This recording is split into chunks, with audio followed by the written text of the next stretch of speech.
자, 오늘은 진행하던 에베소서 강의를 잠시 멈추고 특별히 1년에 한 번 맞는 감사 주일이기 때문에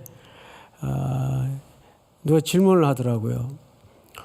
이번엔 왜 그 감사 헌금의 사용처인 특정 목적을 얘기 안 하십니까?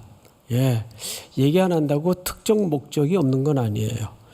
지금 여러 부서에서 이 구제를 위해서 쌀을 사고 또 이웃을 섬기기 위해서 돌아봐야 될 일들을 계속 꾸미고 기획하고 있습니다. 이 일을 위해서 여러분 드린 헌금은 그렇게 약속대로 쓰여질 겁니다. 자, 오늘은 감사주일에 대해서 말씀을 나눌 텐데 하필 본문이 사도행전 27장이에요. 여러분 27장은 잘 아시는 대로 오늘 이 사건은 선상에서 벌어지는 사건이다 보니까 유로굴라 광풍과 맞대어 있어요. 그러니까 왜 하필 감사주일인데 유로굴로 광풍의 이야기를 하는 걸까?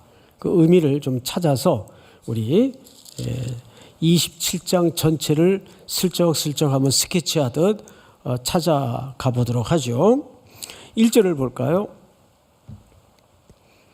우리가 배를 타고, 여기 우리는 바울의 일행을 얘기하는데 지금 바울의 입장은 가이사 황제 앞에 세워져서 재판을 위해 호송되어 가는 중입니다. 그래서 우리가라는 말은 그런 일행들을 얘기하는 거예요. 배를 타고 이달리아에, 로마를 얘기하겠죠. 이달리아에 가기로 작정되었다. 여러분, 이 작정되었다는 말은 이런 뜻이에요. 이 배를 타는데 죄인들을 호송하는 일행만 타는 게 아니에요.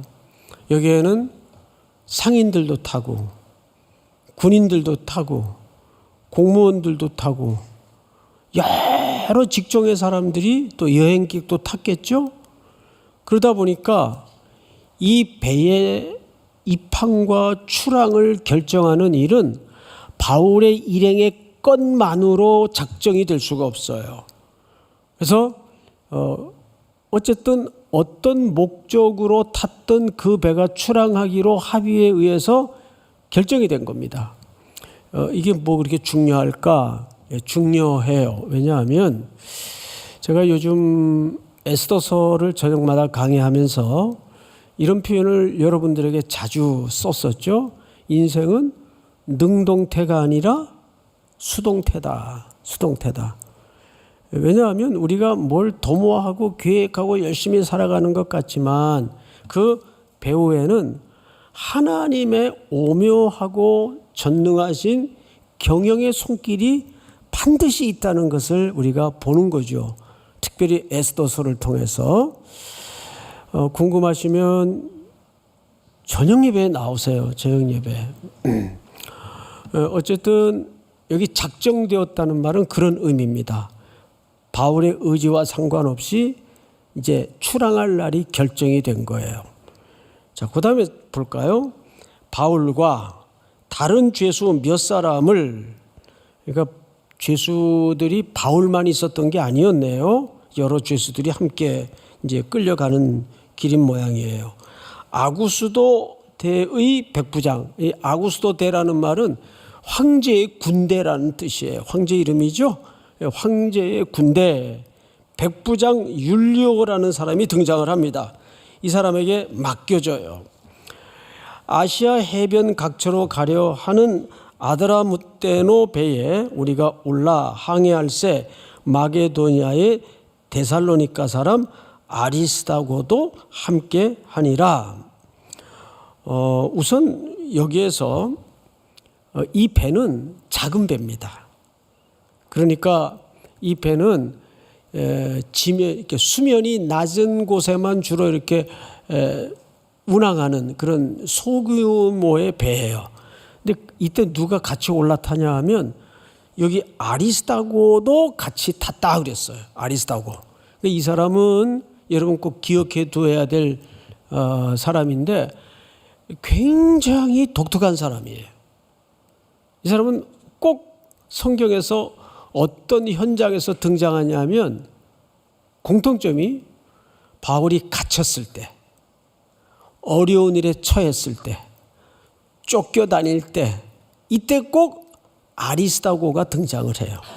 그러니까 이 사람은 성경 전체의 여러 인물들 중에 의리의 화신입니다. 이 시대의 김보성이죠. 의리의 화신이에요. 근데 이 의리는 어떤 인간적인 신의를 얘기하는 게 아니에요. 같은 목적을 가진 바울에게, 그러니까 소명이 같죠. 바울에게 그런 하나님의 나라의 관점에서 신의를 중요하게 생각한 사람이에요. 그러니까 여러분, 우리 그리스도인들은 의리가 있어야 돼요. 누구에게 의리가 있어야 될까요? 영적으로 예수님에게 의리가 있어야 돼요. 예수님에게 신의를 지켜야 됩니다. 우리 사람에게도 신의를 못 지키면 배신자라 그러고 따돌림을 당하고 낙오자가 되죠.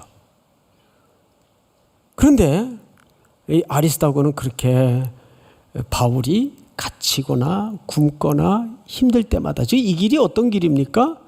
로마로 무슨 부귀영화를 누리러 가는 길도 아니고 끌려 재판하러 가는 길이에요. 결국 그는 로마에 가서 갇힐 것을 뻔히 알아요. 그런데 기꺼이 그 험한 백길에 올라탑니다. 참 감격스러워요. 내 주변에 나를 향해 이런 동지들이 있었던가 한번 돌아보게 되죠.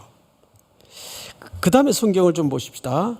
이튿날 시돈에 대니 율리오가 바울을 어떻게 대했다고 기록되어 있죠? 네, 친절히 대했다. 앞을 잠깐 보실까요? 여기서 친절이라는 말은 신앙적인 개념이 아니고 그 당시에 가장 최고의 덕목 중에 하나인 지고한 인간애를 얘기합니다. 그리고 이 사람은 더더군다나 신앙인이 아니에요. 로마의 백부장이니까. 이것 또한 굉장히 우리가 살아가는 데 중요한 지혜를 던져줍니다. 잘 들어보세요. 여러분 직장에 나가시거나 학교 캠퍼스에서 학업을 하다 보면 또 개인적으로 비즈니스를 하다 보면 꼭 예수 믿는 사람만 여러분들에게 이롭게 합니까? 아니에요. 예수는 안 믿지만 굉장히 도와주려고 애쓰고 신의를 지켜주고 함께 해주는 사람이 뜻밖에 있어요. 우리 저녁 예배마다 지금 에스더 강해설을 진행하고 있는데 그 에스더가 왕비가 돼요. 근데 그 왕비가 되는 과정에서 어느 한 사람도 하나님을 믿는 사람이 등장하질 않아요. 전부 내시들 또는 고관들 입에서 성경 기자는 어떻게 표현을 하는가 하면 사랑을 입었더라. 은혜를 입었더라. 그 사람들에게 눈에 좋게 보였더라.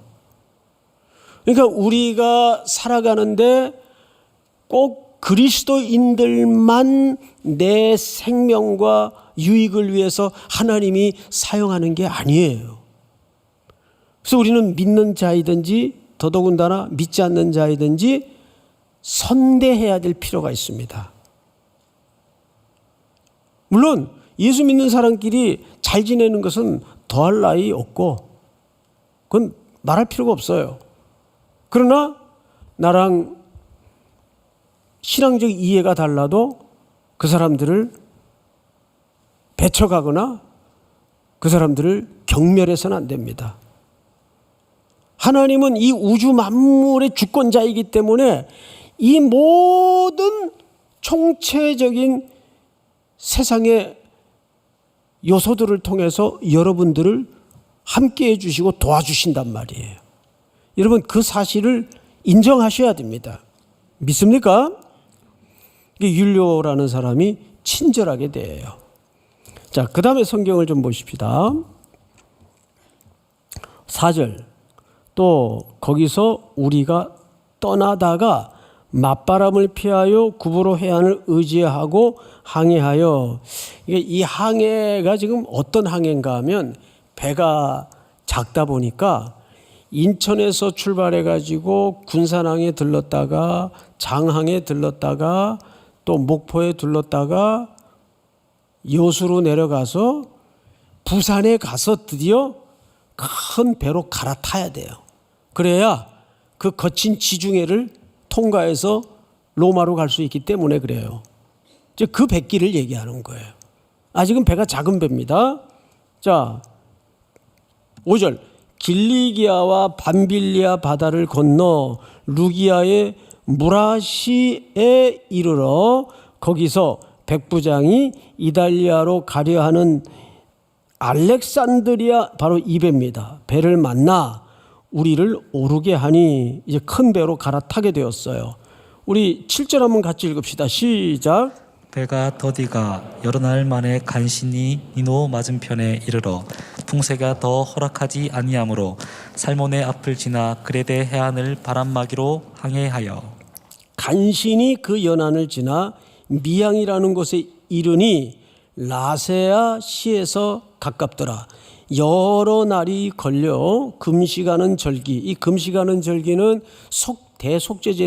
속죄일을 얘기하는데 10월 어간에 걸려 있는 절기입니다.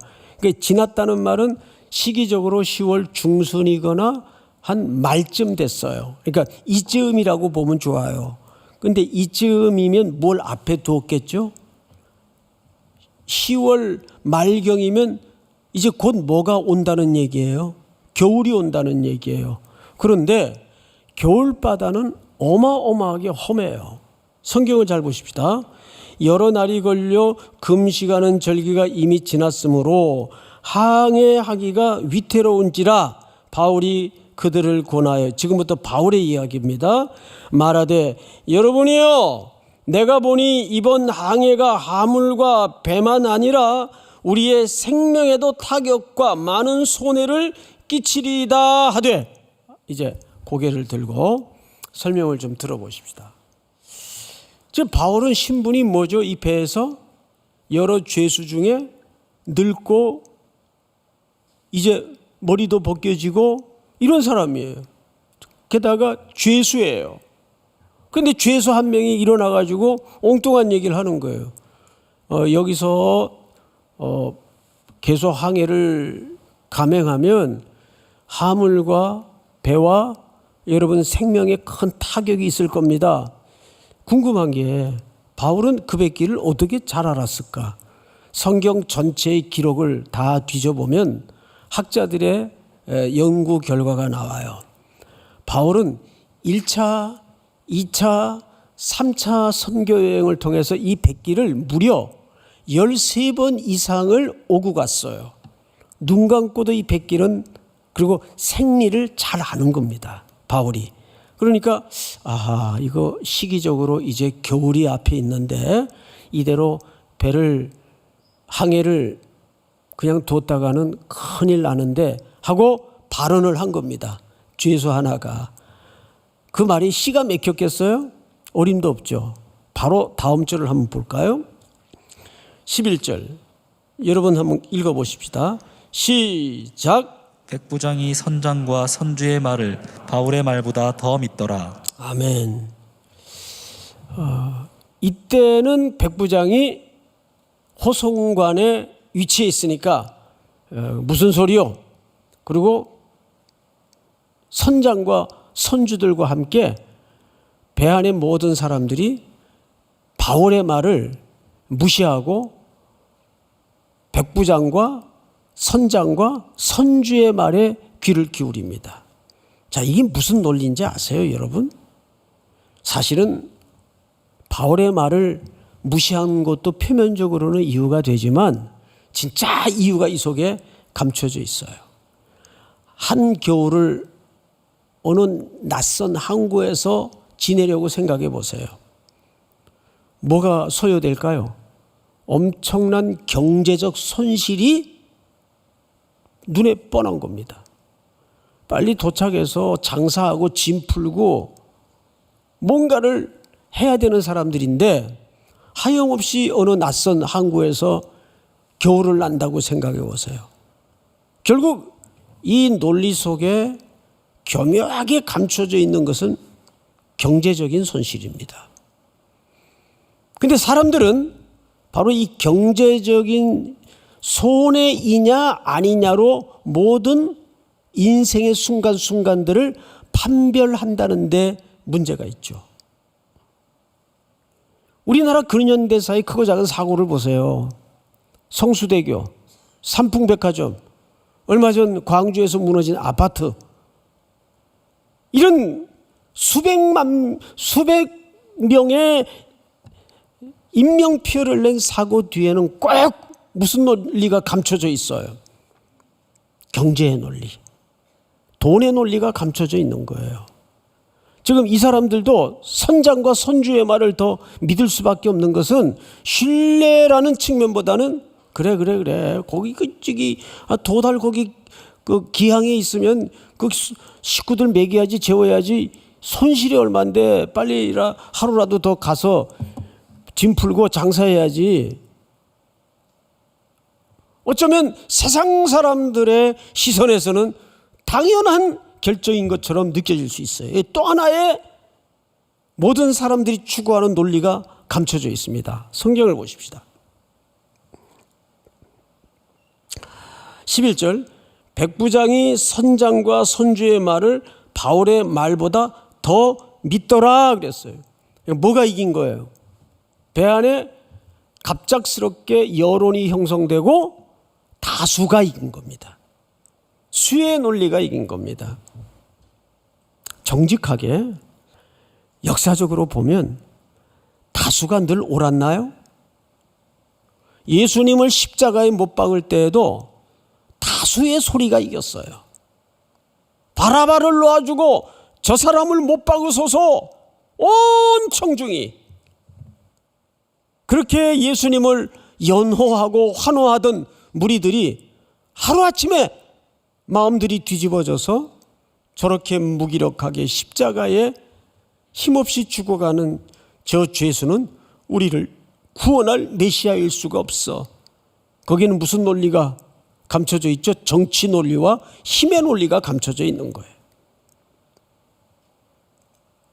여기서 두 가지 논리가 살며시 드러납니다. 하나는 경제의 논리, 하나는 수의 논리. 여론이 이긴 거예요. 그래서 배는 감행을 합니다. 12절 보십시다. 13절로 건너가십시다. 남풍이 순하게 불매 그들이 뜻을 이룬 줄 알고 닻을 감아 그레데 해변을 끼고 항해하더니, 다시 앞을 보십시다. 항해는 거칠었어요? 순조로웠어요? 너무너무 잘 되는 거예요 지금. 그러면 그렇지. 그 늙은 영감이 그 뭐 쓸데없는 소리를 해가지고 잠시지만은 헷갈리게 만들었나. 출발하길 잘했어. 우리 판단이 지혜로운 거야. 옳은 거야. 바람도 잔잔하고 배는 얼음 위를 미끄러지듯 순조롭게 쭉 순항을 합니다. 그런데 14절을 한번 같이 읽어볼까요? 14절 시작. 얼마 안 되어 섬 가운데로부터 유라굴로라는 광풍이 크게 일어나니. 유라굴로라는 광풍이 크게 일어나요. 여기 유로스 플러스 아퀴라라는 합성어예요. 그러니까 이 유라굴로는 우리 그 태풍이 오기 전에 그 태풍에 다 뭐가 있죠? 이름이 있죠? 그런 의미가 아니에요. 이 유라굴로라는 말은 바람의 방향을 얘기하는 거예요. 유로스, 동쪽, 아퀴라, 이 말은 아퀴로스, 이 말은 북동쪽. 그러니까 뱃사람들만이 서로 이해할 수 있는 바다 생리의 은어예요. 그러니까 새바람 들어온다 이렇듯이 다시 말하면 유로굴로라는 광풍은 바람의 방향을 얘기하는 거예요.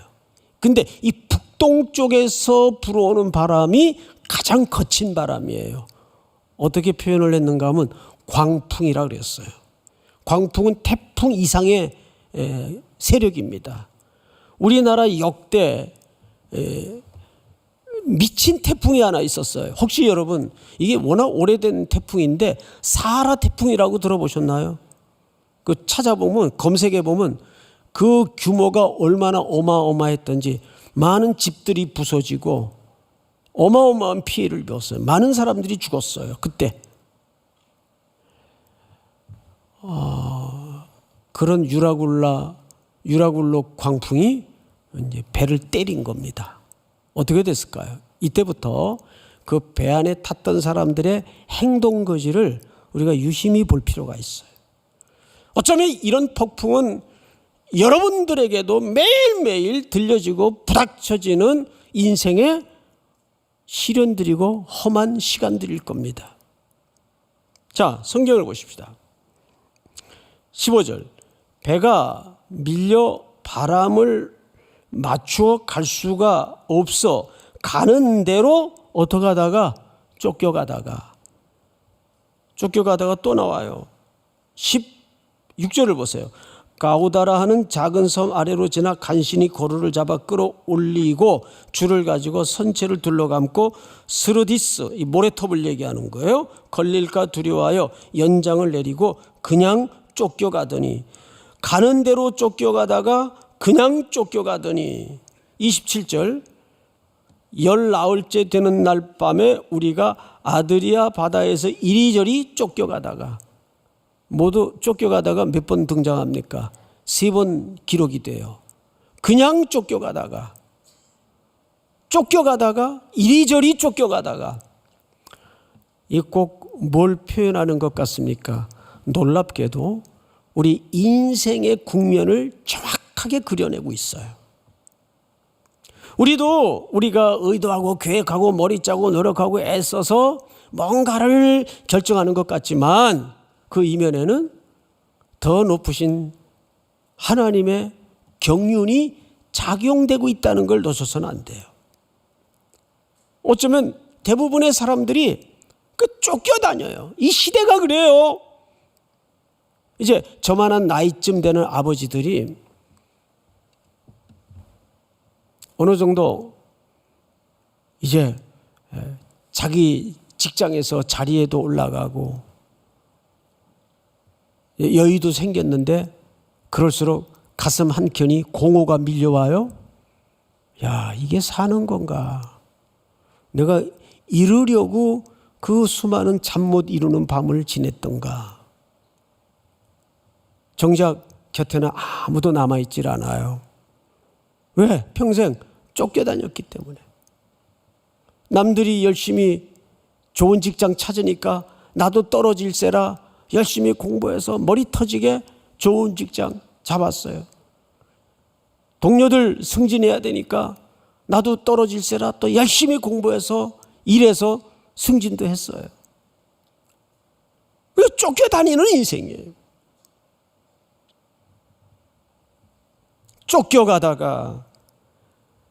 쫓겨가더니 이리저리 쫓겨가다가 이것이 배 안에 탄 276명의 지금 처절한 상황이에요. 어쩌면 그렇게도 우리 인생의 본질을 잘 설명했는지 알 수가 없어요. 그 다음 절 볼까요? 18절. 우리가 풍랑으로 심히 애쓰다가 이튿날 사공들이 짐을 바다에 버려요. 주여, 여러분 보세요. 이들이 무리하게 출항을 했던 이유가 뭐예요? 돈 아끼려고 그랬어요. 경제의 논리를 따라서, 수의 논리를 따라서. 그렇죠? 그런데 이제는 목숨 앞에 게 중요하지 않아요. 다 버립니다. 여기서 엄청난 아이러니가 일어나요. 그렇게 붙들고 놓지 못하고 목숨보다 더 중요하게 돈 하며 살았는데 정작 죽게 되자 이게 무슨 이유가 있나? 무슨 소용이 있나? 전부 바다에 던져버립니다. 스스로. 그것도 얼마나 기맥힌 아이러니입니까? 성경을 다시 보세요. 사흘째 되는 날에 배의 기구를 그들의 손에서 내버리니라. 여러 날 동안은 해도 별도 보이지 아니하고 큰 풍랑이 그대로 있음에 구원의 여망마저 없어졌더라. 여러분 다시 앞을 보세요. 해도 별도 보이지 않았다는 말이 무슨 뜻인지 아세요? 이제는 방향조차 잃어버렸다는 거예요. 우리가 이렇게 쫓기다 보면 여긴 어디? 나는 누구지? 이게 방향을 잃은 인생들의 자조적 질문이에요. 우리 가끔 그런 질문 앞에 숨이 탁 막히잖아요. 여긴 어딜까? 나는 어디로 가는 걸까? 뭐 때문에 그렇게 돈을 벌려고 애썼던가? 돈을 벌지 말라는 얘기가 아니라 목적을 잃어버린 거예요. 해도 달도 보이지 않는 시간을 맞이한 거죠. 쫓겨가던 배는 그 운명을 맞이할 수밖에 없어요. 우리 그리스도인들의 최고의 강점이 뭔지 아세요? 강점 이상이죠. 살면 살아서 할 일이 있고 죽으면 죽어서 갈 곳이 있는 것이 우리의 인생관입니다. 쫓겨가더니 이리저리 쫓겨가더니 이제는 해도 달도 별도 보이지 않아요. 그 말은 방향을 잃어버린 거예요. 그리고 이제 이들은 다 놔버렸어요. 구원의 여망이 없어졌더라. 이때 성경은 우리에게 위대한 반전을 소개합니다. 다시 성경으로 눈을 돌려보십시다. 21절. 여러 사람이 오래 먹지 못하였음에 바울이 가운데 서서, 이때 갑자기 이 절체절명의 배 안에 위기 속에 허름한 한 죄수가 일어납니다. 그리고 이렇게 말하기 시작합니다. 여러분이요, 내 말을 듣고 그레데에서 떠나지 아니하여 이 타격과 손상을 면하였더라면 좋을 뻔했습니다. 바울이 말을 여기서 마쳤다면 이 불난집에 부채질하는 격이죠. 그런데 여기 위대한 반전이 뭐냐 하면 놀라운 얘기를 해요. 내가 너희를 권하노니 이제는 안심하라. 너희 중 아무도 생명에는 아무런 손상이 없겠고 오직 배뿐이니라. 내가 속한 바 곧 내가 섬기는 하나님의 사자가 어젯밤에 내 곁에 서서 말하되 바울아 두려워하지 말라. 네가 가이사 앞에 서야 하겠고 또 하나님께서 너와 함께 항해하는 자를 다 네게 주셨다 하였으니. 우리 25절 같이 읽읍시다. 시작. 그러므로 여러분이여 안심하라. 나는 내게 말씀하신 그대로 되리라고 하나님을 믿노라. 이 사람이 누굽니까? 한 성도가 일어나서 뭘 전해요? 하나님의 약속하신 메시지를 전해요. 결국 어떤 세상의 공동체도 어떤 상황에 이 세상이 혼란스러워 보여도 그것을 뒤집을 수 있는 위대한 반전은 하나님의 약속이 있는 사람이에요. 하나님의 메시지가 있는 사람이에요. 믿습니까? 이 역할을 이 세상 유라굴로 광풍이 매일 닥쳐지는 세상에 여러분들에게 이 역할을 맡긴 겁니다. 그러기 위해서는 여러분들이 뭐가 있어야 돼요?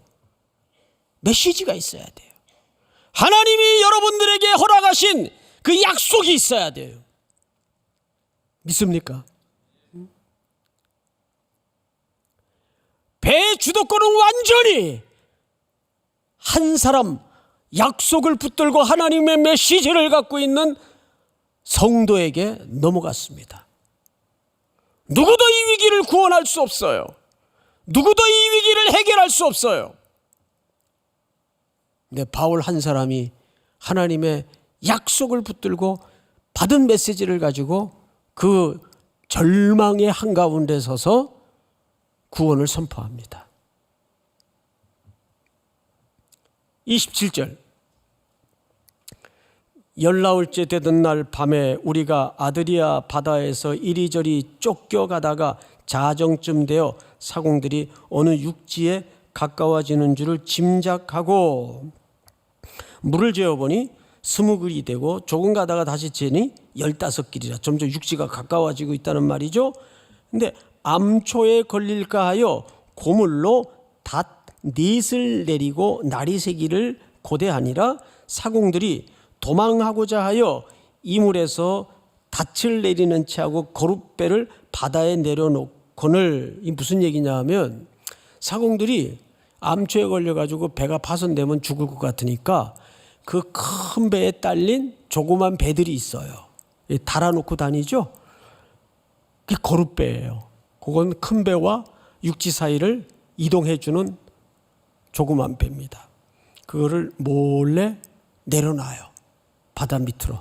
그거 타고 도망가려고 사공들이. 이 배는 군함이 아니에요. 알렉산드리아호는 군함이 아니고 로마 정부에 차출된 동원된 계약이 이루어진 배입니다. 자, 성경을 다시 보십시다. 32절, 이에 군인들이 거룻줄을 끊어 떼어버리니라. 무슨 얘기냐면 바울이 31절, 바울이 백부장과 군인들에게 이르되 이 사람들이 배에 있지 아니하면 너희가 구원을 얻지 못하리라 하니. 바울이 말렸어요. 당신들 이 배에 있어야 구원을 얻습니다. 그렇게 하지 마십시오. 그러자 아예 그 거룻배를 매달아 놓은 줄을 끊어버려요. 이 무슨 얘기죠? 배 안에 외에는 방법이 없도록 만드는 겁니다. 그러니까 차선책을 끊어버리는 거예요.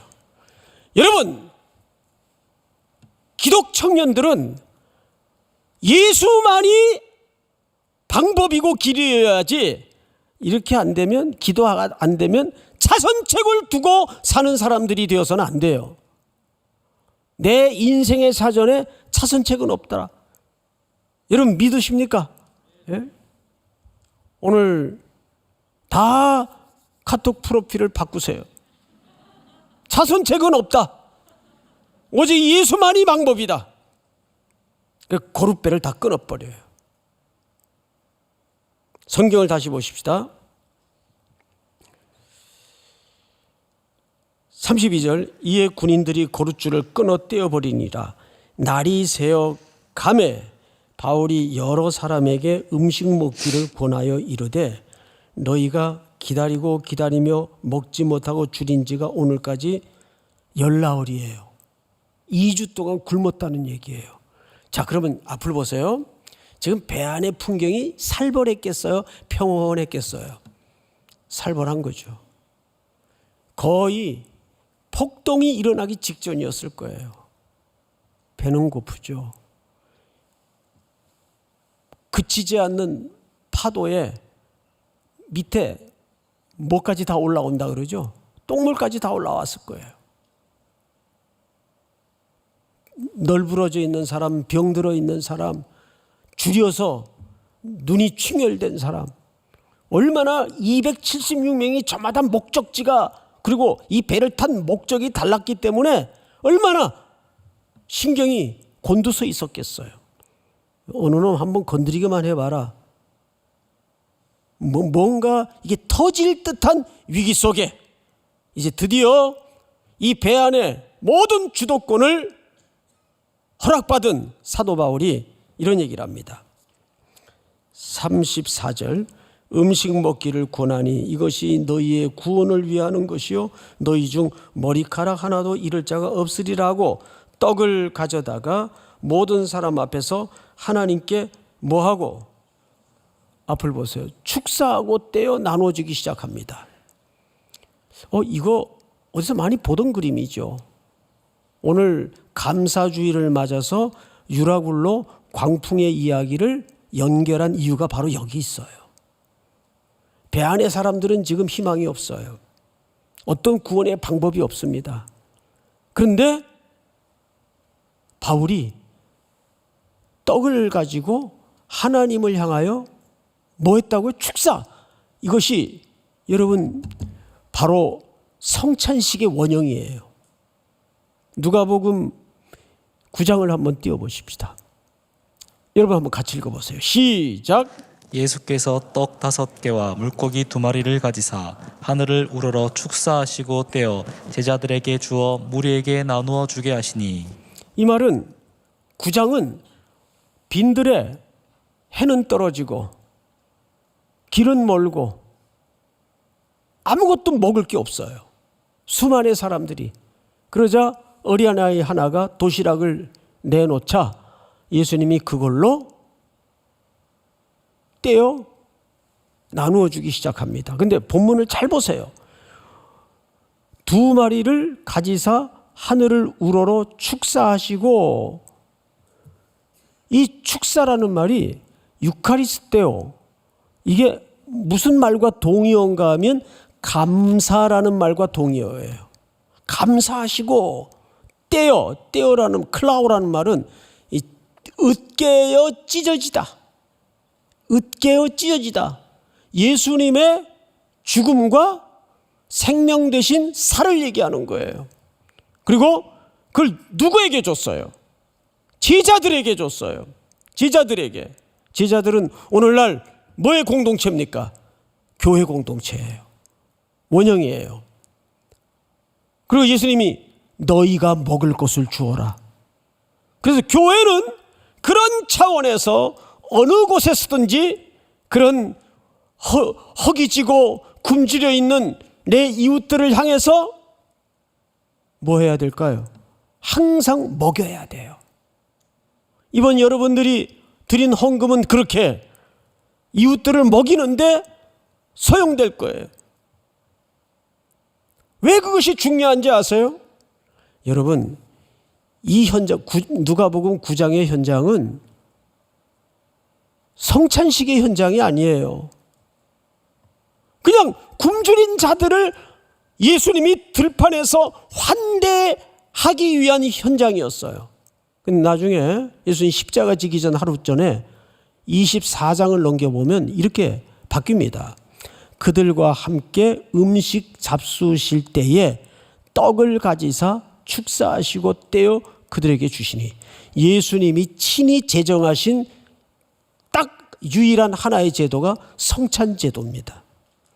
그러니까 이 성찬제도가 왜 중요하냐면, 지난주는 우리가 부득이 지금 코로나 형편상 온라인으로밖에는 진행을 못했지만 왜 중요하냐면, 이 성찬은 우리 일상에서 매일 여러분들의 삶의 현장에서 일어나야 돼요. 어려운 사람들, 공고한 이웃들을 향해서 떡을 함께 떼는 나눔이, 그 허락하신 감사를 나누는 일들이 여러분 삶의 현장에서 일어나야 돼요. 그게 바로 성찬입니다. 예수님은 굶주렸던 그 백성들을 먹이는데 나중에 그 퍼포먼스가 뭐에 기초가 되었어요? 예수님이 그래서 이 땅에 우리를 먹이러 오셨고 자기 살을 찢어주어 살리러 오셨다는 성찬의 의미로 확정됩니다. 그런데 그 성찬이 지금 어디에서 벌어지고 있어요? 절망에 빠진 배 안에 276명의 공동체 사람들 한복판에서 하나님의 메시지를 갖고 하나님의 약속을 붙들었던 사도 바울이 그 퍼포먼스를 하고 있어요. 선상에 벌어진 환대와 구원의 역사예요. 이 사도행전은 누가 기록했습니까? 누가가 기록했어요. 누가는 정확하게 누가복음의 그 장면을 포착했던 겁니다. 놀라운 얘기예요. 오늘 그 결과는 이렇게 소개됩니다. 35절 떡을 가져다가 모든 사람 앞에서 하나님께 축사하고 떼어 먹기를 시작하며 그들도 다 안심하고 받아 먹었어요. 배에 있는 우리의 수는 전부 276명이더라. 여러분, 한 명도 손상이 됐나요, 안 됐나요? 할렐루야. 한 명도 손상되지 않았어요. 그리고 이 배는 하나님의 통치 아래 들어가고 그 회복은, 그 구원은 하나님의 성도 하나가 하나님께 붙들렸던 약속의 힘이었어요. 메시지를 갖고 있던 한 성도의 힘이었습니다. 그런 감사가 온 땅에 여러분들의 환대를 통해서, 여러분 누구랑 식사하는 것도 사실은 성찬이에요. 나누는 거예요. 믿습니까? 저는 우리 청년들이 평생 꾸임을 받지 아니하고 나누어주고 구워주는 인생으로 살기를 바랍니다. 인생이 자기를 위해 사는 것 같지만 그 결과는 자기를 위해 사는 사람들이 없어요. 돈 버는 사람들 보세요. 돈 버느라고 그 돈 쓸 시간이 없어요. 엉뚱한 사람들이 다 갖다 써요. 원래 그래요. 그게 순환고리가 되어서 계속 그렇게 갑니다. 그러니까 제가 큰 진리를 하나 터득한 게 뭐냐면, 쓰는 것만 내게 되는구나. 어디 모아둔 건 다른 사람들이 다 갖다 써요. 쓴 것만 자기 거예요.